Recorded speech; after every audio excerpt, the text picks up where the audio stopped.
Hey guys, this is Terry with Good Dog Coaching and Pet Care, and this is Casper. He's one of our newest board and trains.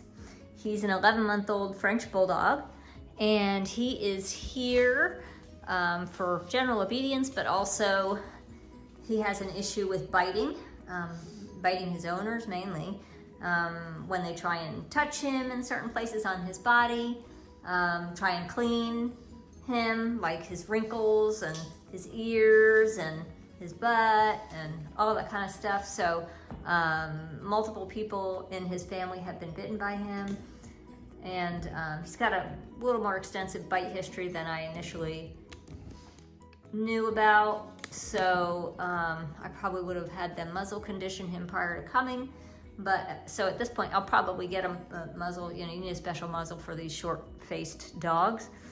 And start muzzle conditioning him. Right now I've got him on a slip leash, on a tie back, in other words attached to the door, because I'm just introducing him to the clicker, and then also to putting like the collar over him, you know, not necessarily handling, just touching him, clicking and rewarding for food. So I just wanted to show you what that looks like, because I want to get to where I can actually put a collar on him and you know, attach it, right? So right now I was starting with loading the clicker, which is click, and then a piece of food, click, and a piece of food, right? And so he begins to associate that sound with, hey, here comes some food, okay? And one of his owners also said that, you know, he'll look happy, like everything's okay, and then all of a sudden he'll go for you know, try to bite you. So you got to be really careful with dogs like this that don't necessarily, you know, give a signal prior to the bite. And there might be, you know, a lot of times they'll stiffen up or look a certain way, side eye, whatever. So there might be some signals that maybe they just weren't picking up on, but there might not be. So anyway, I am working on just, you know, clicking and rewarding. Just laying it on, see how he does. Clicking and rewarding. I want to associate this with, you know, something pleasurable, being food, and he's very food motivated, so that's a good thing. And you know, some people might ask, well, why are you using a prong collar? Prong collar, in my opinion and many other people's opinion, is the best collar ever for training a dog with. It actually, you know, I always say it looks like a medieval torture device, right? But it actually, first of all, the prongs are not sharp, they're machined and rounded. But unlike anything else, even the slip leash that I currently have on him, or the collar, the flat collar, or a harness, when you pull or they pull, all the pressure is on one point on the dog, and in most cases the dog's pulling ahead, so all the pressure is on the front of the throat. The prong collar actually is designed so that it disperses the pressure evenly around the entire neck of the dog, which means less pressure overall on the dog and also in your hand. So, and you know, in training, initially what we're doing is, when we're teaching them these commands and stuff, we're using leash work. We're doing leash work and leash guidance and maneuvering them and directing them where we want them to go through the leash. So in doing that, I want to put the least amount of pressure on the dog as necessary. You know, it's better for them and us. So again, while it might look one way, when fitted and you know how to use it, just like any tool, it's awesome. And you know, there's lots of other advantages to it, but mainly that, you know, pressure-wise on the dog, it's the least amount of pressure on that dog. So anyway, so I just wanted to show you, you know, kind of how I'm starting this with just, you know, kind of laying it around his neck. He's had some issues with them touching his neck or touching his ears or touching his face, so I'm not going to go right in and try and put this on him. I want to kind of create a positive association with it, like, hey, this thing touches you and you get food, okay?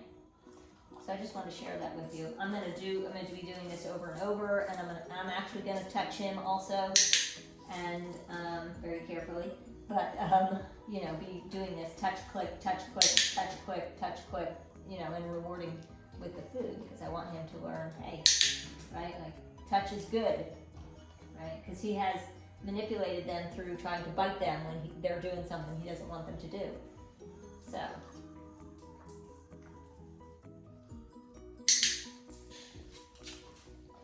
Okay, so.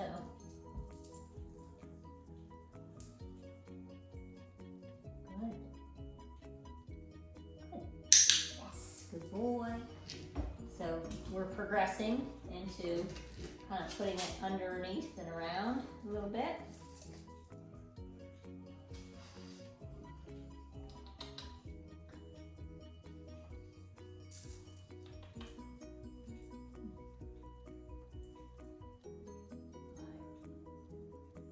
Good.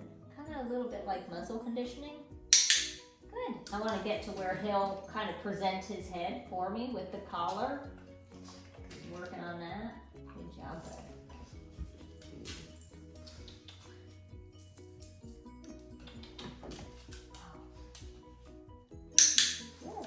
For that, you know, curiousness, investigating, definitely will click and reward that. Showing interest. Boy. And I'm just using his food, actually, to work with him. Oh, good. Good boy. Good. Yes, good boy. Good job.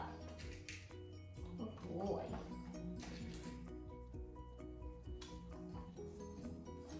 Right. Good boy. Don't like that. Good. Good. Yes, good boy. Good boy. Very good.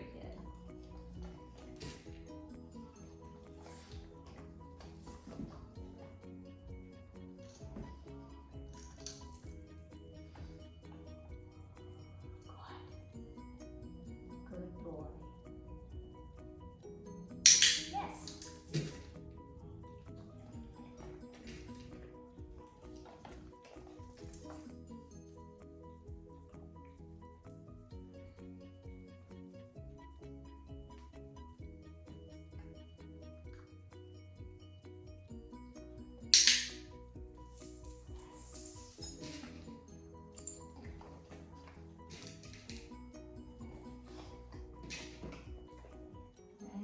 So anyway, just thought I'd share. You'll see more about Casper as we go through the process. Got a new phone, guys. So I got some, I got a lot of memory now, so I can take videos and post them where my old phone actually was pretty much had it. So, so stay tuned. We also have Gomer here as well, which you'll see some videos of Gomer now that I have the ability to really take some decent videos. So stay tuned, all right? And if you have questions about this or anything else, you know, you can always post in the comment section or email us at info@gooddogcoaching.com. info@gooddogcoaching.com. Casper.